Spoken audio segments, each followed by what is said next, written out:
Hello mga guys, tara samahan niyo ako magluto ng chicken tinola. Ayan ang aking chicken.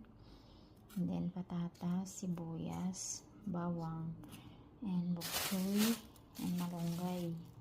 Kaya lang wala tayong luya at saka sayuti at saka papaya kasi bawal lumabas dito at saka walang malapit na tindahan. Bawal, pwede naman lumabas, kaya lang kailangan mo pa ng gitpas. Kaya lang ito na lang aking gagamitin. Ayan ang aking ingredients: bell pepper,